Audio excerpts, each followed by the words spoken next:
The mirror came with the apartment. You hadn't noticed it when you first viewed the place. The landlord rushed you through the rooms, talking too fast about original fixtures and good light. It wasn't until move-in day that you really saw it. A tall, narrow mirror was bolted to the back of the bedroom door, old, with black spots around the edges where the silvering had worn away. You tried to lift it. It wouldn't budge. The screws were rusted, sunken deep into the wood. Whoever put this mirror here had meant for it to stay. The first strange thing happened on your third night.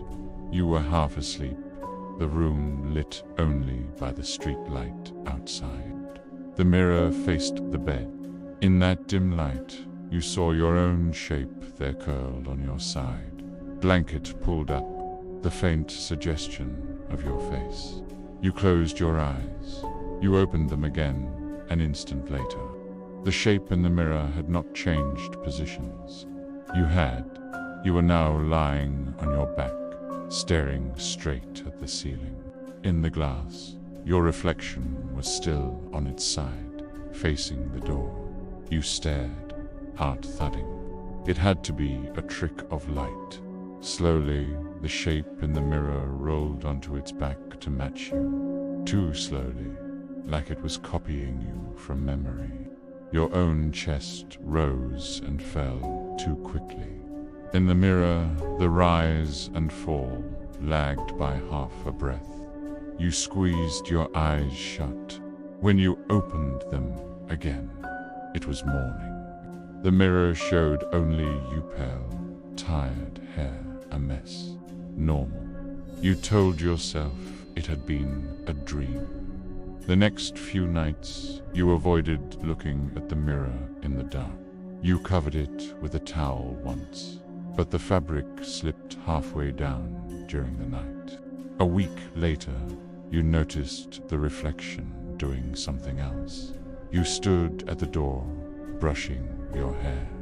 For a second, your reflection's eyes were fixed a little higher. You tried an experiment. You lifted your right hand. The reflection lifted its left. You tilted your head. It tilted too. You smiled. It smiled.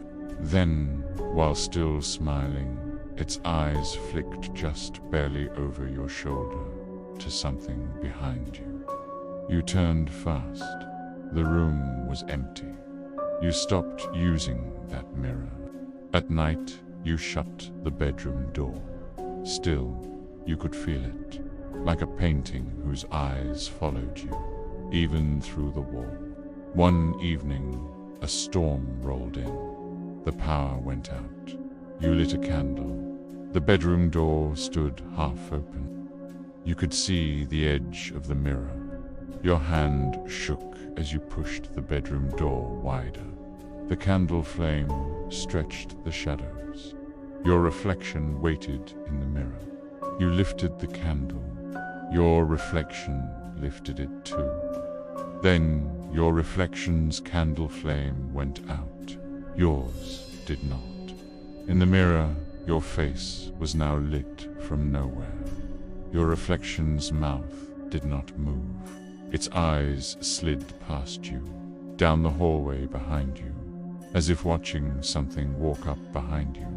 You turned. No one was there. You slept on the couch that night. In the morning, the mirror was only a mirror again. Old, ugly, but ordinary. You decided to cover it properly with a blanket. One night, you got up for water. The bedroom door was open, just a crack. You were sure you had closed it. You pushed it open. The blanket still covered the mirror. Behind you, the faintest, softest sound peeled away from the door. Tape lifting. Slowly, the blanket slid down, inch by inch, until it puddled on the floor. In the mirror, you saw yourself standing in the doorway, and behind you in the reflection, only the bedroom light was on. Your reflected self stood in a lit room. You stood in a dark one. Slowly, your reflection raised its hand. It waved at you. A small, almost friendly movement. Your knees went weak. Your reflection tilted its head, studying you. You understood. The mirror wasn't showing your room. It was showing a room that looked like yours. One where something else lived in your shape. Your reflection stepped closer to the glass. It smiled. Not wide, not grotesque, just wrong. Too many teeth, not enough warmth. You reached for the blanket. In the reflection, your other self did not reach down. Instead, it placed its palm flat against the inside of the glass. The surface of the mirror bulged outward. It flexed like skin. You stumbled back. You saw more. The angle of the ceiling was slightly wrong. The bed in the background cast two shadows. There was someone else, just out of frame. You slapped the blanket up over the mirror. For a moment, you saw one last thing, your reflection, in darkness, and behind it, two small, pale hands pressed against the inside of the mirror. You covered the glass. You taped it. You stacked furniture in front of the door. You did not sleep. In the morning, you called the landlord. He laughed. That old things built into the door.